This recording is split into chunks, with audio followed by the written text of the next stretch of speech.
Good morning friends, स्वागत है आपका आपके अपने YouTube channel study with Ravi Thakur पर। तो चलिए आज के द हिंदू एडिटोरियल वोकैबुलरी की शुरुआत करते हैं।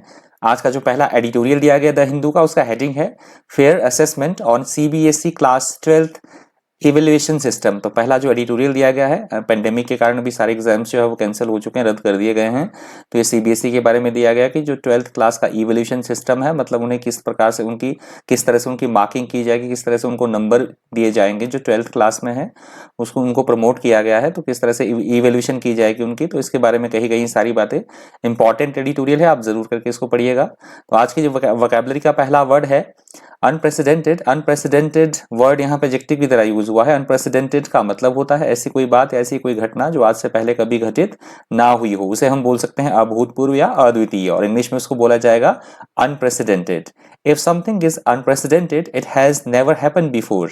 सिनोनिम्स आप देख लीजिए, अनयूजुअल, एक्सेप्शनल, यूनिक, अनएग्जाम्पल्ड। एंटोनिम्स है ट्रेडिशनल, फैमिलियर, ऑर्डिनरी और टिपिकल। एग्जाम्पल देख लीजिए, The loss of life and property was unprecedented in the last earthquake। जो पिछली बार भूकंप आया था तो उसमें जो लाइफ और प्रॉपर्टी का जो नुकसान हुआ था वो अभूतपूर्व था, मतलब उससे पहले वो कभी नहीं हुआ था। अगला हमारा वर्ड है प्रोलॉन्ग्ड। प्रोलॉन्ग्ड वर्ड यहाँ पे एडजेक्टिव की तरह यूज हुआ है। प्रोलॉन्ग्ड का मतलब होता है ऐसी कोई बात या ऐसा कोई काम, ऐसा कोई प्रोसेस जो बड़े लंबे समय से चला आ रहा हो या लंबे समय तक रहने वाला, दीर्घकालीन हम बोल सकते हैं। इंग्लिश में उसको बोला जाएगा प्रोलॉन्ग्ड। अ प्रोलॉन्ग्ड इवेंट और situation continues for a long time और for longer than expected, that is called prolonged. Synonyms आप देख लीजिए, extended, lengthy, protected, long. Antonyms है short, brief, cancelled, little. Example देख लीजिए, prolonged illness has reduced him to a skeleton. कि लंबी बीमारी के कारण क्या हुआ, उसका शरीर के सारा क्या था, स्केलेटन की तरह रह गया था उसका शरीर लंबी बीमारी के कारण। अगला हमारा शब्द है केओटिक। केओटिक वर्ड यहाँ पे एडजेक्टिव की तरह यूज हुआ है। केओटिक का मतलब होता है ऐसी ऐसी स्थिति जो जहाँ पे अस्त व्यस्तता हो, मतलब गड़बड़ हो, अस्त व्यस्तता की स्थिति होना या अस्त व्यस्त होना चीजों का, उसको बोला जाएगा केओटिक। मतलब ऑर्डरली मैनर में ना होना चीजों का, या किसी भी ऑर्डरली मैनर में होना चाहिए बट वहां पे नहीं वो चीजें हैं, अस्त व्यस्त होना, गड़बड़ होना, अव्यवस्था की स्थिति, उसे बोला जाएगा chaotic. Something that is chaotic is in a state of complete disorder and confusion. That is called chaotic. Synonyms देख लीजिए, disordered, disorganized, confused और jumbled. Antonyms है organized, ordered, systematic, orderly. Example देख लीजिए, there was violent and chaotic senses when police moved into disperse the crowd। जब police ने जो है भीड़ को इधर उधर करना चाहा तो वहां पे किस तरह की स्थिति देखने को मिली, बिल्कुल वॉयलेंट और अस्त व्यस्त, गड़बड़, मतलब गड़बड़ी वहां पे थी, अस्त व्यस्तता थी लोगों की भीड़ के कारण, जब पुलिस ने उन्हें इधर उधर हटाना चाहा भीड़ को। अगला हमारा शब्द है एबरेंट। एबरेंट वर्ड यहाँ पे एडजेक्टिव की तरह यूज हुआ है। एबरेंट का मतलब होता है जैसे कई बार हम सामान्य से, मतलब असामान्य सा बिहेव करते हैं किसी के साथ, असामान्यता का बिहेवियर करते हैं, मतलब उसमें हम नेचुरल जैसे बिहेव करते हैं तो वैसा हम बिहेव ना करें, असामान्य रूप से बिहेव करें, व्यवहार करें किसी के साथ, या फिर हम बोल सकते हैं अनैतिक होना, उसे भी बोला जाएगा aberrant. Aberrant means unusual and not socially acceptable, that is called aberrant। Synonyms आप देख लीजिए, abnormal, deviant, irregular, peculiar। Antonyms है नॉर्मल, एवरेज, कस्टमरी और टिपिकल। एग्जाम्पल है the reasons why the pattern is aberrant are not complex। किसके कारण है, जो पैटर्न है वो थोड़ा सा अलग है, मतलब असामान्य है, परंतु वो कॉम्प्लेक्स नहीं है, मतलब टफ वो नहीं है। अगला हमारा शब्द है वेंट। वेंट वर्ड यहाँ पे वर्ब की तरह यूज हुआ है। वेंट का मतलब होता है किसी भी चीज में कमी आते रहना, घटना, क्षीण होना, किसी चीज का कमी होते रहना, उसे बोला जाएगा went. If something veins it becomes gradually weaker और less often so it eventually disappears, that is called waned। synonyms आप देख लीजिए, ebbed, declined, dwindled और faded। antonyms है expanded, appeared, appreciated और fulfilled। इसके एंटोनिम्स हैं waned वर्ड के। एग्जाम्पल देख लीजिए, the waning moon was decrescent मतलब घटना, द वेनिंग मून वॉज डिक्रेसेंट, मतलब जो घटता हुआ चांद था वो अर्ध चंद्राकार हो गया था, वो क्या था, उसमें कमी आ रही थी चांद में, जो ढलता हुआ चांद था या तो वो अर्ध चंद्राकार था या वो घटता हुआ अर्ध चंद्राकार रह गया था चांद। अगला हमारा शब्द है वेल्ट। वेल्ट वर्ड यहाँ पे एडजेक्टिव की तरह यूज हुआ है। वेल्ट का मतलब होता है ऐसी कोई चीज जो कि अप्रत्यक्ष रूप से कही जाए या जिसमें स्पष्टता ना हो, अप्रत्यक्ष या अस्पष्ट होना अथवा अस्पष्ट होना, अस्पष्ट है, माफ कीजिएगा, अप्रत्यक्ष या अस्पष्ट है, ये स्पष्ट नहीं है। मैं इसको पीडीएफ में ठीक कर दूंगा, ये टाइपिंग मिस्टेक थोड़ा हो गया है। अस्पष्ट होना ऐसी कोई स्थिति जिसके जो अप्रत्यक्ष हो या अस्पष्ट रूप से कोई बात कही जाए उसे बोला जाता है वेल्ड, जिसपे किसी तरह की क्लैरिटी ना हो। अ weld comment is expressed in a disguised form rather than directly and openly, that is called veiled. Veiled के synonyms है hidden, concealed, disguised, obscure. Antonyms है unveiled, distinct, evident, explicit. Example है he made only a veiled reference to international concern over human rights issues. तो उसने जो है अप्रत्यक्ष रूप से इशारा किया किसके बारे में, जो बढ़ती चिंताएं हैं इंटरनेशनल, जो अंतर्राष्ट्रीय स्तर पे कंसर्न है, चिंताएं बढ़ती हैं किसके बारे में, ह्यूमन राइट्स इश्यूज के बारे में उसने अप्रत्यक्ष रूप से इशारा किया। अगला हमारा एडिटोरियल यहाँ से शुरू हो रहा है। अगला हमारा एडिटोरियल जो है उसका हेडिंग है cold peace on first Biden Putin summit in Geneva. तो अभी बुधवार को, वेडनेसडे को जो अमेरिका के राष्ट्रपति है जो बाइडेन और जो रशिया के राष्ट्रपति है पुतिन, व्लादिमीर पुतिन, उनके बीच एक समिट हुई है जेनेवा में। तो इसके बारे में बातें कही गई है। इंटरनेशनली ये मोटिव इंपॉर्टेंस रखता है, तो आप जरूर करके इसको भी पढ़ लीजिएगा। पहला जो वर्ड है इसका वो है प्रैग्मेटिक। प्रैग्मेटिक वर्ड यहाँ पे एडजेक्टिव की तरह यूज हुआ है। प्रैग्मेटिक का मतलब होता है ऐसी कोई चीज जिसमें व्यवहारिकता हो, यथार्थवादी का मतलब प्रैक्टिकलिटी हो, उसे बोला जाता है pragmatic. Dealing with problems in a practical way rather than by following ideas or principles, that is called pragmatic. Synonyms आप देख लीजिए, प्रैक्टिकल, रियलिस्टिक, सेंसिबल और प्रैग्मेटिकल। एंटोनिम्स है इम्प्रैक्टिकल, आइडियलिस्टिक, रोमांटिक, सेंटिमेंटल। इसका एग्जाम्पल देख लीजिए, the alternative to peace is not war but pragmatism, कि जो पीस का जो शांति का एक अल्टरनेट है वो युद्ध नहीं है बल्कि एक व्यावहारिकता लाना है, यथार्थवादिता लाना है। अगला हमारा शब्द है एनेक्सेशन। एनेक्सेशन वर्ड यहाँ पे नाउन की तरह यूज हुआ है।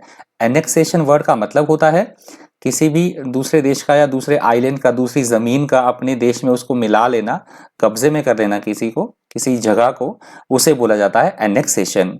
The formal act of acquiring something especially territory by conquest और occupation, that is called annexation. Synonyms आप देख लीजिए, एप्रोप्रिएशन, सीजियर, ऑक्यूपेशन और इन्वेजन। एंटोनिम्स है अबंडनमेंट, अब्डिकेशन, रिजेक्शन, अब्जुरेशन।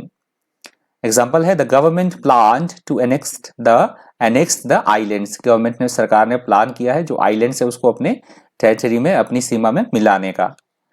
अगला हमारा शब्द है सैंक्शंस। सैंक्शंस वर्ड यहाँ पे नाउन की तरह यूज हुआ है। सैंक्शंस का मतलब होता है यदि कोई देश अंतर्राष्ट्रीय नियम या कानून का पालन ना करे तो उस पर कई सारे प्रतिबंध लगा देना। वो व्यापारिक भी हो सकते हैं और दूसरे कई तरह के प्रतिबंध उस देश पे लगा देना, उसे बोला जाता है sanctions. Sanctions are measures taken by countries to restrict trade and official contact with a country that has broken international law, that is called sanctions. Sanctions के synonyms है punishment, penalty, punitive action और denials. Antonyms है approvals, permits, confirmations और endorsements.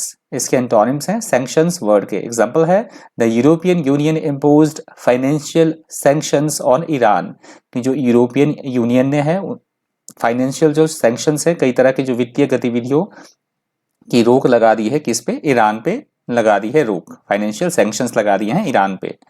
अगला हमारा शब्द है rock bottom. Rock bottom word यहाँ पे नाउन की तरह यूज हुआ है। रॉक बॉटम का मतलब होता है किसी भी चीज का बहुत नीचे पहुंच जाना, निम्नतम स्तर पे पहुंच जाना, मतलब उससे नीचे जाना, इतना लोअर पहुंच जाना कि उससे नीचे वो नहीं जा पाए। तो निम्नतम स्तर पर पहुंचना किसी चीज का, उसे बोला जाता है rock bottom. If something has reached rock bottom, it is at such a low level that it cannot go any lower, that is called rock bottom. Synonyms है nowadays, bedrock, low point, bottom. Antonyms है acme, peak, extremity और ceiling. Example है morale in the armed forces was at rock bottom. जो बात कही गई कि जो armed forces का morale है वो इस समय क्या है, बहुत गिर चुका है, बहुत निम्न स्तर पर पहुंच चुका है उनका मोराल जो है। अगला हमारा शब्द है अमास्ड। अमास्ड वर्ड यहाँ पे वर्ब की तरह यूज हुआ है। अमास्ड का मतलब होता है किसी वस्तु का आवश्यकता से अधिक मात्रा में इकट्ठा करना, स्टोर करना, संचित कर लेना, या भीड़ का हम बोल सकते हैं सैनिक, मतलब आवश्यकता से अधिक सैनिक की बात हुई, यहाँ पे आर्मी की बात हुई है। या हम बोल सकते हैं किसी भी वस्तु को अधिक मात्रा में इकट्ठा करना, संचित कर लेना, उसे बोला जाएगा अमास्ड। टू कलेक्ट और put together a large quantity of something, that is called amassed. Synonyms है gathered, aggregate, cumulative, collected। Antonyms है less, dispersed, dispersed और diminished। एंटोनिम्स है amassed वर्ड के। एग्जाम्पल देख लीजिए, we have amassed a lot of information on the subject, कि हमने इस स्पेसिफिक जो विषय है इस पे काफी सारी सूचना एकत्रित की है। अगला हमारा शब्द है पैसिमिस्टिक। पैसिमिस्टिक वर्ड यहाँ पे एडजेक्टिव की तरह यूज हुआ है। पैसिमिस्टिक का मतलब होता है ऐसा कोई व्यक्ति जो कि भविष्य के बारे में, अपने फ्यूचर के बारे में, मतलब जो हमेशा निराशावादी रहे, निराशावादी होना, जो मतलब नेगेटिव ही सोचे, that is called pessimistic. Someone who is pessimistic thinks that bad things are going to happen, that is called pessimistic. Synonyms आप देख लीजिए, gloomy, negative, cynical, hopeless. Antonyms है ऑप्टिमिस्टिक, कॉन्फिडेंट, सैंग्विन और चीयरफुल। एग्जाम्पल देख लीजिए, not everyone is so pessimistic about the future, कि सभी जो है वो फ्यूचर के बारे में पैसिमिस्ट नहीं होते हैं, निराशावादी नहीं होते हैं। बहुत सारे लोग आशावादी भी होते हैं, ऑप्टिमिस्टिक भी होते हैं। अगला हमारा शब्द है ग्लोरी। ग्लोरी वर्ड यहाँ पे नाउन की तरह यूज हुआ है। ग्लोरी वर्ड का मतलब होता है किसी तरह का गौरव, महिमा या हमारी प्रतिष्ठा होना, उसे बोला, नेम एंड फेम, मतलब उसे बोला जाएगा glory. Glory is the fame and admiration that you gain by doing something impressive, that is called glory. Synonyms आप देख लीजिए, praise, magnificence, grandeur, honour. Antonyms है शेम, डिसऑनर, ब्लेम और कंडेमन। इसके सिनोनिम एंटोनिम्स हैं ग्लोरी वर्ड के। Example देख लीजिए, Usain Bolt has his moment of glory when he won a 20 kilometre race, कि जब हुसैन बोल्ट ने जो है 20 किलोमीटर रेस को जीता तो उनके लिए बड़े ही प्रतिष्ठा की बात थी, नेम और फेम की बात थी, गौरव की बात थी। अगला हमारा शब्द है हॉस्टिलिटी, और ये वर्ड आज के द हिंदू एडिटोरियल वोकैबुलरी का अंतिम शब्द है। हॉस्टिलिटी वर्ड यहाँ पे नाउन की तरह यूज हुआ है। हॉस्टिलिटी का मतलब होता है किसी के प्रति द्वेषपूर्ण भावना रखना, या किसी से किसी तरह की कोई शत्रुता या दुश्मनी होना, उसे बोला जाएगा हॉस्टिलिटी। हॉस्टिलिटी इज अनफ्रेंडली और अग्रेसिव बिहेवियर टुवर्ड्स पीपल और ideas, that is called hostility. Synonyms आप देख लीजिए, antagonism, antipathy, animosity, enmity. Antonyms है काइंडनेस, बेनेवोलेंस, लव और फ्रेंडशिप। इसके एंटोनिम्स हैं हॉस्टिलिटी वर्ड के। एग्जांपल देख लीजिए, it was agreed that all hostilities end at midnight May 8, कि इस बात की सहमति बन चुकी थी कि May 8 को जो है सभी जितनी भी कड़वाहट भरी है, कोई दुश्मनी है, वो सारी जो है वो उस रात मिडनाइट को वो खत्म कर दी जाएंगी। तो आई होप आपको आज का सेशन जो है वो इन्फॉर्मेटिव लगा होगा। आज के सेशन में आपने थोड़ा कुछ और अच्छा कुछ सीखा होगा। प्लीज़ मेरे चैनल को सब्सक्राइब करें यदि आप पहली बार विजिट कर रहे हैं चैनल पे। यदि पहली बार आप विजिट करें तो प्लीज़ सब्सक्राइब करें, और यदि आपको वीडियो हेल्पफुल लगा है, इन्फॉर्मेटिव लगा है, तो प्लीज़ वीडियो को ज़्यादा से ज़्यादा अगर कर सकते हैं तो प्लीज़ शेयर भी कर दीजिएगा। कोई आपका सजेशन हो, कोई सुझाव हो तो प्लीज़ कमेंट बॉक्स में ज़रूर आप दीजिएगा, कमेंट बॉक्स में ज़रूर आप लिखिएगा।